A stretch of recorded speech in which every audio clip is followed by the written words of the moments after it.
This is Mr. Rogers, here to finally bring you the Rush Month video series. I've been very excited about this and can't wait to show you guys all 5 videos. This being the first one, I'm going to go over explaining how I was able to build the kit, the various parts of the kit, and also talk about Rush, how they impacted me as a musician, and more specifically how Neil influenced me as a drummer over the years. So I'm very excited to show you all this. So let's get started. So we need to transport ourselves back to about 1995. That was when I first really started to get into Rush, actually through my father. He mentioned there was a drummer named Neil Peart that had a gigantic drum set and it had a cage built in it. And I was sitting there thinking, how can a cage be built into a drum set? Like, what does that look like? So it really fascinated me, and I wanted to learn more about this band and more specifically about Neil. So we ended up taking a trip to the local music store called Harmony House. They're no longer around, unfortunately. And we picked up a Rush album called Exit Stage Left. I believe it came out in 1981.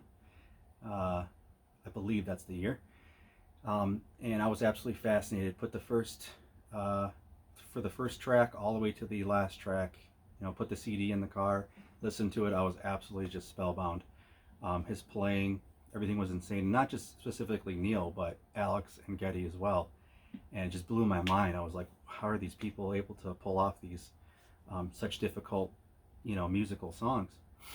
So that really pretty much kind of propelled me into really loving Rush. And from there I studied Rush's music, learning more and more about all the different albums, all the different songs, live albums, and so on, and really wanted to learn more about Neil. Yeah, definitely one of the best drummers ever, and probably one of the top 2 to ever influence me in my drum career. The only other one really being John Bonham, specifically, but Neil definitely stands out as number 1. I think one of the reasons why Neil stood out as one of the top influences for me personally is because his desire to always be better as a musician and a drummer, having that drive to always want to push yourself and challenge yourself and learn new things. It goes a long way. So I wanted to kind of incorporate that into my development as a musician and a drummer. Wanting to push myself and challenge myself to do better things and learn new techniques. In general, that's kind of what Rush did for me. They've had, complex songs all the way to easier songs, but they're definitely known for their more difficult songs. And, wanting to incorporate that type of aspect into my abilities was a big thing. So always learning new things, always challenging myself. Those are very important aspects of me becoming a better musician. And I still have the CD of Exit Stage Left that my dad got me, and I'll cherish this for a long time. This is what really got me into Rush. Absolutely love that album. Once I started learning more about Rush and getting into other live albums, I then got into another album, which if you're a Rush fan, you definitely would know this, called 2112. Love this album, not just because of the theme.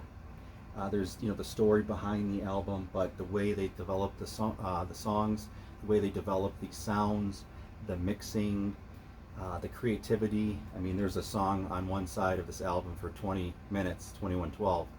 So you got to be pretty creative and very energetic to play that song. There's a lot of different parts, a lot of notes in that song, but that type of song and development, and it's very mysterious but familiar sounding, a lot of different elements that really intrigued me, this album. And it also got me into wanting to know more about Neil's drums. When you have a big gigantic drum set, it's definitely more fun for a drummer. Lots of different things to hit, but it always intrigued me on trying to build and put together a drum set that's very similar to Neil's and big and has a lot of different elements to it. But I think I've finally gotten to the point where I've mastered that. So The next thing I want to do is go over showing you the different elements and of the kit and what the kit comprises of. So here it is, the Rush kit. It's taken me quite some time to collect all of this, all the drums, the cymbals, the microphones, all of the equipment to finally do these Rush covers, but I'm very, very excited to tackle one of my favorite bands, Rush. So I tried to get it as close to how Neil had his. It's not going to be exactly, and you probably notice one slightly big difference is I'm a left-handed drummer, so besides the obvious, I tried to get it as close to his as possible. He obviously had a lot more cymbals than what I have right now and a full electronic kit, but just for the purposes of doing the Rush covers, I figured this would be enough to tackle the 4 songs I'm going to be doing. So starting over here on my right, I have a couple concert toms. I have an 8-inch concert tom, 10-inch concert tom. I've got a 13-inch tom-tom, 14-inch tom-tom, 16 and 18 floor toms. The kick drum is a 24-inch bass. I may have mentioned this before. This is a Rogers 1980s, specifically 1980 Rogers Londoner kit. Ludwig concert toms. I also have a pair of 6 and 8-inch Latin percussion timbales. I've got a 10-inch Pearl piccolo snare, Zilbel, cymbals up top here, 16-inch Zildjian A custom.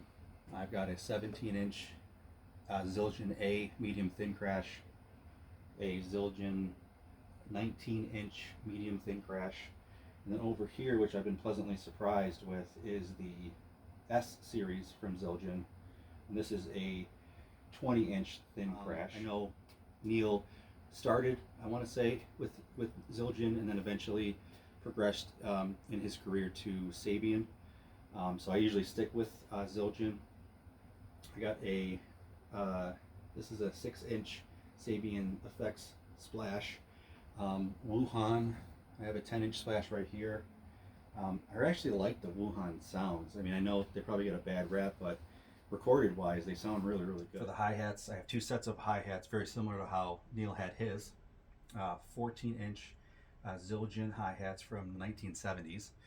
And this one's a newer, this is the set that came with this A set from Zildjian. This is the Master Sound hi-hats, 14-inch A Zildjian Master Sound hi-hats. So I really like the sound of these in conjunction with this hi-hat as well.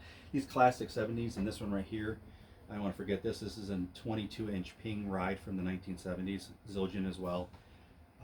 They sound amazing. Seems like as they age, they get even better sounding. So over here, I have 2 Chinas. I have got a ZBT 18-inch Zildjian. I know it's kind of lower end, but I think it sounds great. And, you know, if it sounds good, why not? Let's use it. So the other China I have is a 16-inch Wuhan, and it's probably one of the best sounding cymbals that I have, especially recorded. So this is pretty much the general setup. I know Neil had cowbells and other various accent drums and percussion items, so I threw the granite blocks on here as well. So this is pretty much the kit. Everything's positioned very similar to how he has it, how he had the toms stacked. So yeah, very, very excited about this kit, and I'm totally ready to get started with these Rush covers.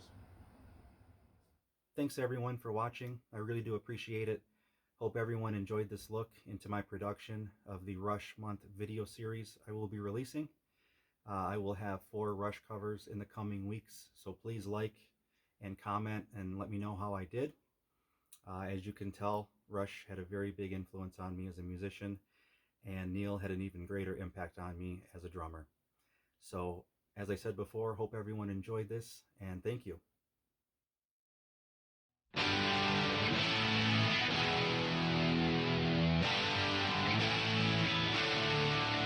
You can roll that stone to the top of the hill, drag your ball and chain behind you.